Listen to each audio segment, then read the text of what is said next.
gonna kiss you, are you?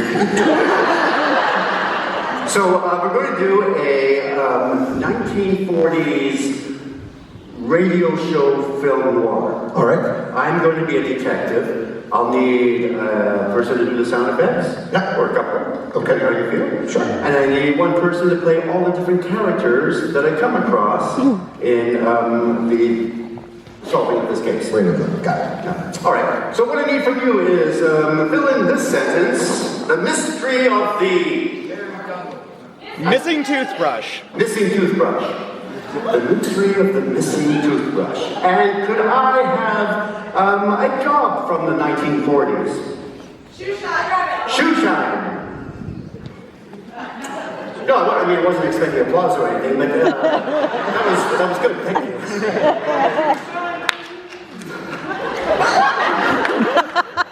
So, the mystery of the toothbrush and shoe shine.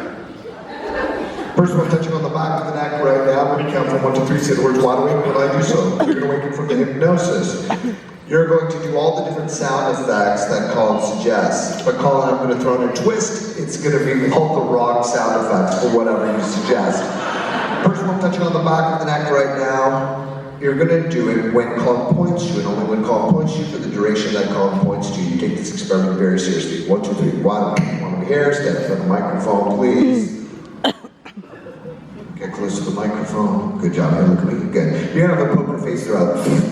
Nothing's funny. Everything's serious. You take your job seriously as a sound effects person. All right. When Colin points you, and only when Colin points you, for the duration that Colin points to you, that's your cue to do the wrong sound effect for whatever he suggests. Colin, we're gonna test this out. Doorbell. Whoop. Perfect. First one touching on the back of the neck right now. When you count from 1 to 3, say the words wide awake. When I do so, you're awakening from the hypnosis. When you're awakening from the hypnosis, you're going to play all the different characters that Colin comes into contact with. When Colin cues you into the experiment, and only when Colin cues you in, it'll be obvious. You're going to morph and change into the different characters. You take this experiment very seriously, very seriously. You're an actor's actor. Here we go. 1, 2, 3, wide awake. Come on over here. Stand right here. When I stop my fingers, the experiment will begin. Here we go. The year was 1940. The place, New York City. The Windy City. While our boys were overseas fighting the Nazis, I was doing my bit to keep crime off the streets here in New York. My name's Danger. Dick Danger. I'm a private dick. Unless you get in my way, then I become a very public dick. I guess I'd be doing a pretty good job keeping crime off the streets. I hadn't had a job in weeks. The bank account was getting a little tight, if you know what I mean. I was working late in my office. My office is right beside a tuba repair shop. Ding, ding, ding, ding, ding, ding. That was one tuba that needed a lot of repair. As I sat there wondering where my next job was going to come from, there was a knock at the door. I made a funny little excited noise in the back of my throat. Noise I always made when I knew I was going to get a job. And then in she walked.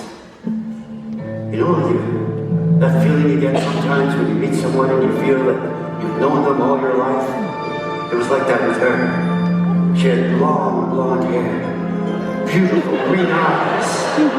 She had the kind of body that would make the Pope second guess his life choices.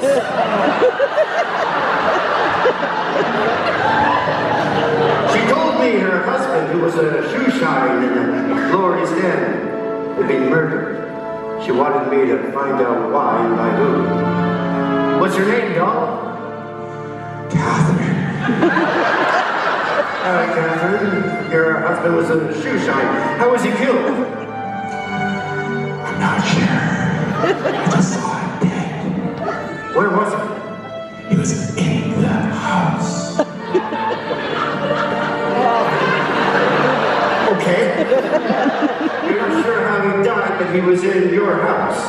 Any marks on the body? There were some stab wounds, but I don't know if that's why he died.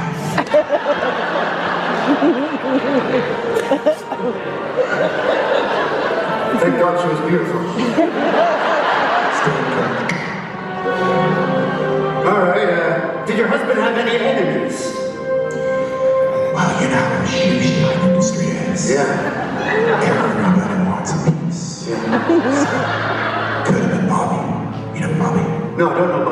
was a shoe shiner for down the street. And he fought for the same territory? It was always the corner. Oh, you know the corner? Yeah. Yeah, the corner. I always fought over that corner. Fought for the corner. Bobby, and your husband. Bobby. Yeah. And you think he may have gotten a little too selfish over not wanting to share that corner? Yeah, it's a small corner. It wasn't big enough for the two of you. All right, I'm going to take your case. Listen, I may have to see you later and go over some of the details. I hope you don't mind. I love that.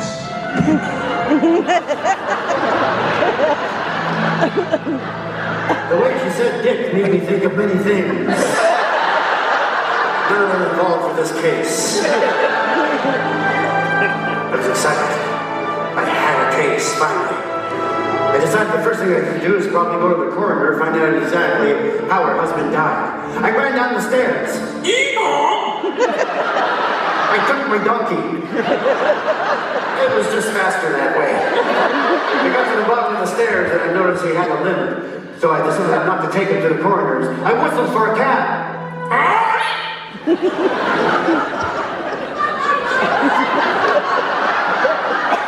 I was standing beside an irate kid. New York was going through some weird time during the war. I finally found a cab and made my way to the coroner's. Hey, Frank. Hey. This shoeshine guy, this is the guy whose murder I'm investigating. Yeah. How'd he die? Well, it looked like stab wounds. Yeah. But I saw, if you look at the back of his head here. Yeah. You see the back of his head? Yep. Good. Yeah, so the back of his head. Yeah. Has a blunt trauma. I think he might have been hit by a shoe.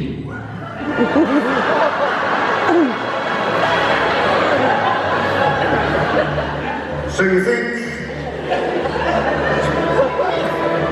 someone killed him with a shoe and then tried to hide it with stabbing him?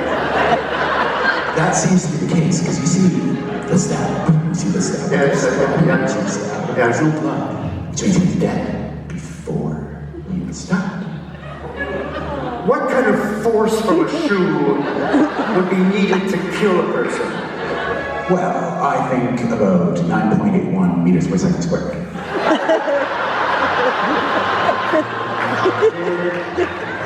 You just make that up?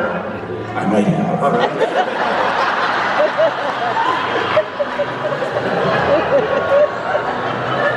Because of the war, all our best people were overseas. We did what we could in a tough situation. It wasn't making it any easier. I looked over the body. I noticed there's a little white here on the side of his mouth here. Oh yeah, he was a heavy cocaine user. And he ingested it through his mouth. Well, spreads around sometimes when you're really using it. Oh, yeah. It'll spread around. Yeah, something about this just doesn't add up. Oh, he's also got some, looks like red ink on his fingers. That's lipstick. Is it? It's not rubbing off. It's very sticky lipstick. All right, Frank, thanks for your help. Hey, what did you do before you were a coroner? I was also on the shoe shining business. Oh, you were- out. Why? Because it was too tough. Tough, yeah. You ever know when a shoe's gonna hit you in the back of the head? No, they didn't hit at all. They didn't really have much to go on. Bobby, the other shoe shine guy.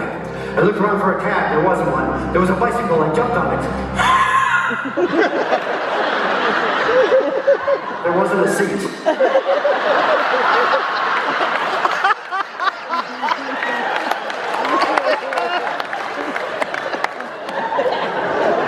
2 hours later, I made my way over to Bobby's place.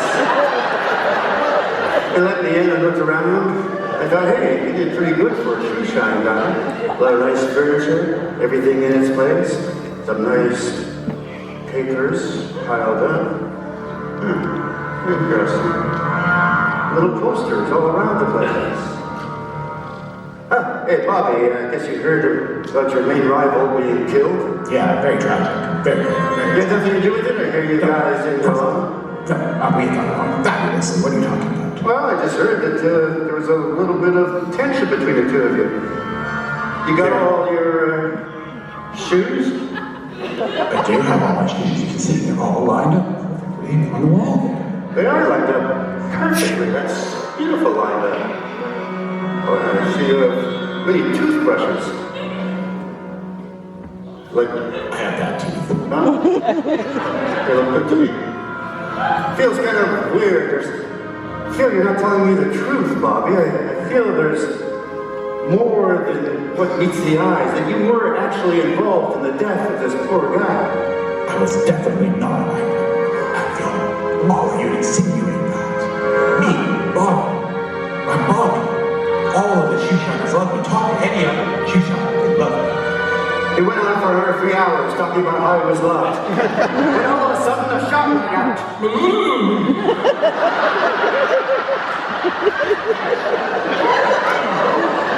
It went right through a ghost and hit Bobby in the chest. You're not gonna fall. It was a mortal wound. He was dying. But before he died, he said one word. Caroline!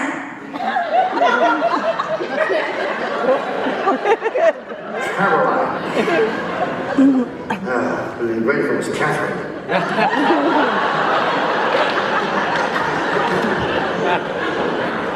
You know, I used to watch a lot of detective movies when I was a kid. There was always that moment when a witness or a suspect would be on their deathbed, but before they died, they would say that one thing that would break the case wide open. That must be cool.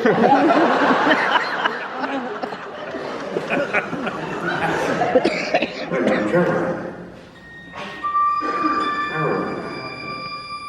Toothbrushes. Pairs. The ink. Everything started to make sense. I knew who the murderer was. I made my way to the murderer's house. I pushed open the heavy metal gate. Meow! Disturbing the guard kitten.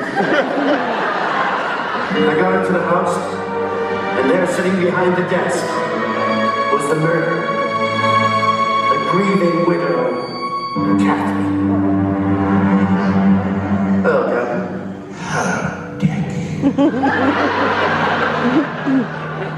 I told you I'd come see you again when I had more information. Oh yeah, shall we get something more comfortable? No? I really have to concentrate on this. A lot of different things went into the solving of this case. Your husband was killed, they say, by a shoe, but it wasn't. He was actually stabbed. Stabbed multiple times with a sharpened toothbrush. He was cheating on me. He deserved it. He was cheating on me. That bastard. Perfect. I was going to go more into how I figured it out, but really takes the load off what I had to do. I guess it all comes down to this. Catherine, I knew it was you. You know, when I first saw you, I thought I knew you. I thought maybe it was just because I was very attracted to you, and then I realized, oh no, I did know you. I remember you from 20 years ago when I proposed to you in the vineyard. And then when I went to Bobby's house, yes, Bobby, you're in lover. Seems your husband wasn't the only one cheating. And on your husband, I saw some red ink, kind of ink that someone would use maybe to mark papers or something. That's when I realized it was you. Still teaching Dawn? I just want to be with you. No. You're dead. Why? Is that why you killed your husband? Yes, I'm sorry, but I want to be with you. Please. You had 20 years! Why didn't you just divorce him? It was really hard. It was really hard. It's okay. But you're old, so.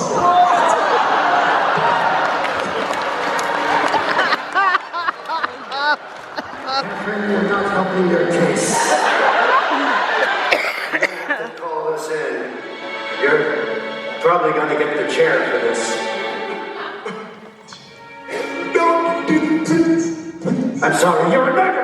You pull out a knife. I want to kill you. All right, just calm down. You don't want to kill another person. You've got 2 bodies already. You've killed 2 people. I love you too.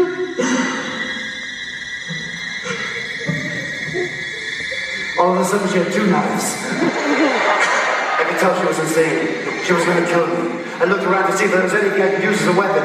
In the corner, there was a pogo stick. That was inflatable. It just deflated in front of me, but then I saw in a basket covered with cobwebs an old pickleball pattern. I picked it up. I threw it hard as I can at the knives. The knives fell to the floor. Outside, an asthmatic rooster told us morning had broken. I picked up the knives. I took out my gun. I'm sorry I had to end this way, Don.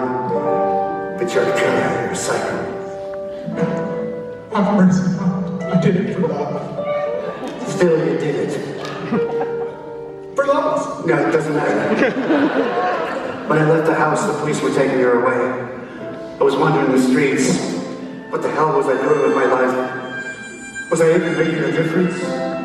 Overseas, our boys were fighting for democracy. They knew what they were fighting. They knew what they were doing. Me, I don't know. Sure, I got 1 psycho off the street. Tomorrow there'll be 2 more popping up in their place. 3 more the next day.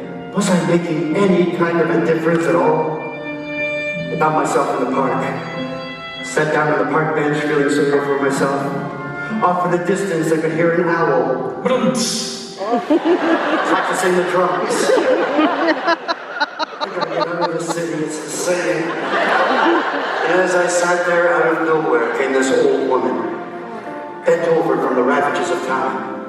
Her face a roadmap of wrinkles and wisdom.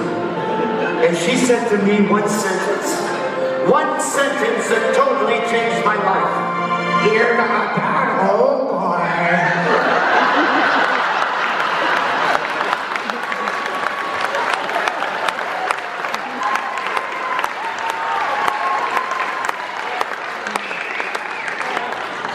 Finally, something was making sense. She was right. I'm not that old.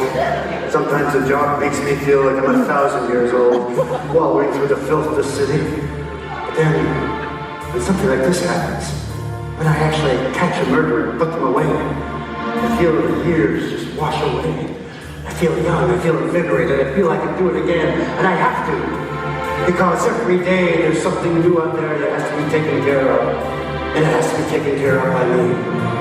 I felt the spring come back into my step. It was 6 o'clock in the morning. New York was starting to wake up. Ding dong! The Avon lady was out early.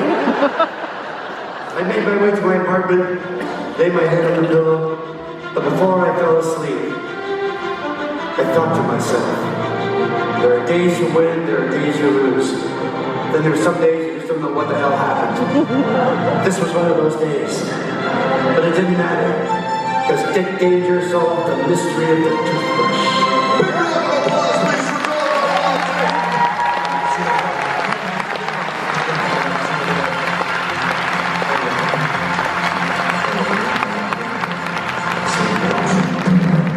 What do you think, Colin? I think they were just fabulous. They did everything we asked them to do. And, you know, I saw to ask for volunteers. I'm sure some of you were a little scared to be hypnotized. Some of you were scared to improvise. But think about this. Tomorrow morning, you're going to wake up. What are you going to do? You're going to start improvising the rest of your life. And wouldn't it be great if you could do it without any judgment or fear the way these 4 just did tonight?